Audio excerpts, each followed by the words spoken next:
আসসালামু আলাইকুম রহমতুল্লাহ। কী অবস্থা সবার?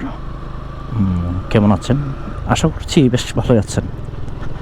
পাতাঝরা বসন্ত চলছে, এখন চলছে ফাগুনের আহ্বান।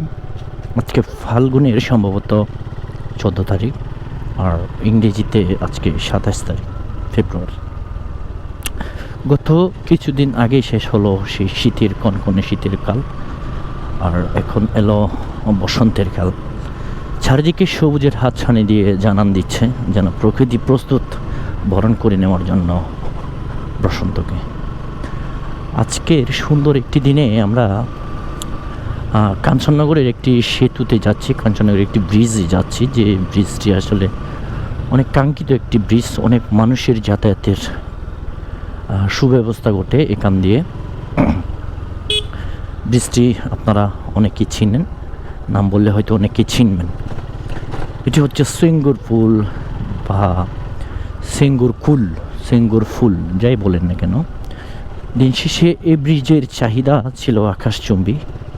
এটি 2016-17 দিকে একটি বন্যাতে নষ্ট হয়ে যায়, পুরো ব্রিজটি ভেঙে চূর্ণ বিচূর্ণ হয়ে যায়। ব্রিজটি যদিও মানুষ বলছে এটি ব্রিটিশ আমলের ব্রিজ ছিল, অর্থাৎ স্বাধীনতার আগের একটি ব্রিজ, কিন্তু ব্রিজটি দিয়ে মানুষ খুব চমৎকারভাবে যাতায়াত করতে পারত, মোটামুটিভাবে, ভারী যানবাহন না চললেও। কিন্তু সেই দিন এক বিশাল বন্যার কারণে সেই ব্রিজটি দিয়ে আর মানুষ যাতায়াত করতে পারেনি সুদীর্ঘ 6 থেকে 7টি বছর। 2024 সালে এসে এখন মোটামুটি ব্রিজটি চলার উপযুক্ত করে তুলেছেন প্রশাসন, চেয়ারম্যান, এমপি, ঊর্ধ্বতন কর্মকর্তা যারা সংশ্লিষ্ট ছিলেন, সকলে সহযোগিতার এই ব্রিজ দিয়ে চলাচলের জন্য উপযোগী হয়েছে। ধন্যবাদ জানাই আমরা যা সাধারণ জনগণ আছি তাদের পক্ষ থেকে, ঊর্ধ্বতন কর্মকর্তাদের, চেয়ারম্যান মেম্বার থেকে শুরু করে মেয়র, কাউন্সিলর, এমপি, মন্ত্রী যারাই সহযোগিতা করেছেন, কর্মকর্তারা সহ সকলকে। যেটি বলছিলাম, সেঙ্গুর পুল আসলে দীর্ঘ সময় ধরে অবহেলিত ছিল। আজকে আমরা সেই সেঙ্গুর পুল দিয়ে যাব, যদিও বা এখনও আনুষ্ঠানিক উদ্বোধন হয়নি। অনানুষ্ঠানিকভাবে এখনও মোটর যাত্রা চলছে, সম্ভবত সার্কেল বা অন্যান্য স্পটের যেগুলো আছে সেগুলো চলছে।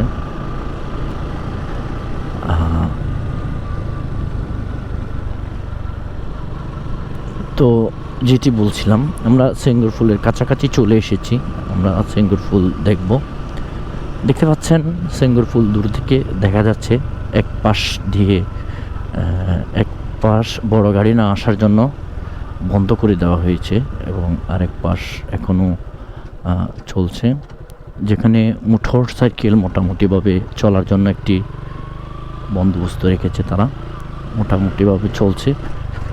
এই সেই সেঙ্গুর ফুল যেটির জন্য মানুষ দীর্ঘ সময় ধরে, মানুষের কষ্টের সীমা ছিল না আর কি একদম।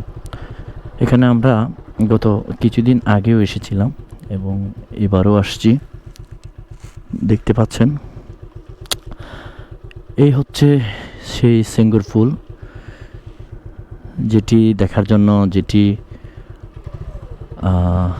যেটির জন্য মানুষ অনেক কষ্ট ভোগ করেছিল। ইতিমধ্যে আরও অনেক কাজ বাকি আছে, বিশেষ করে আনুষ্ঠানিকতা বাকি আছে এই রাস্তা। আমরা একটি সুন্দর আনুষ্ঠানিকতার অপেক্ষায় রয়েছি। এরপর যে রাস্তাটি চলে গিয়েছে বিবিরহাট অবধি, সেই রাস্তাটি সুন্দরভাবে, রাস্তার গতিপথ ঠিক আছে, চলে যেতে পারবেন আপনি বিবিরহাটে, ফটিকছড়িতে, শহরের প্রত্যন্ত অঞ্চলে। আসলে একটি রাস্তা কিছু মানুষদের, এলাকার মানুষদের যাতায়াতের ব্যবস্থা দ্রুত করতে পারে এবং ব্যবসায়িক লেনদেনগুলো দ্রুত করতে পারে। তো আমরা সেঙ্গুর ফুলের দৃশ্যটি আপনাদেরকে দেখিয়েছিলাম। এই ছিল সেঙ্গুর ফুলের অবস্থা। আপনারা কমেন্ট করে জানাবেন কে কোথা থেকে দেখছেন, কেমন লেগেছে আসলে সেঙ্গুর ফুলের এই কাজটি। যদিও আনুষ্ঠানিকতা এখনও বাকি, অনানুষ্ঠানিকভাবে এখনও মোটামুটি ছোটোখাটো গাড়ি যেগুলো রয়েছে সেগুলো চলছে। এই রাস্তাটি হওয়ার ফলে অনেক মানুষের জীবনযাত্রার মান আরও কিন্তু বেড়ে গিয়েছে, বিশেষ করে কাঞ্চননগর, উত্তর রাঙ্গামাটিয়া, এই দুটির সাথে মানুষের যে একটি সংস্পর্শতা সেটি কিন্তু বেড়ে গেল। যা হোক, ভালো থাকবেন, সুস্থ থাকবেন, দেখা হবে ইনশাল্লাহ অন্যান্য কোনো ভিডিওতে। ততক্ষণ পর্যন্ত আমাদের যে ইমন ব্লগস চ্যানেল রয়েছে সেই চ্যানেলটি আপনারা সাবস্ক্রাইব করতে পারেন। উত্তর রাঙ্গামাটিয়া আদর্শ গ্রাম সরকারি প্রাথমিক বিদ্যালয়, বেশ পুরাতন একটি প্রাথমিক বিদ্যালয় এটি। ওকে, আল্লাহ হাফেজ।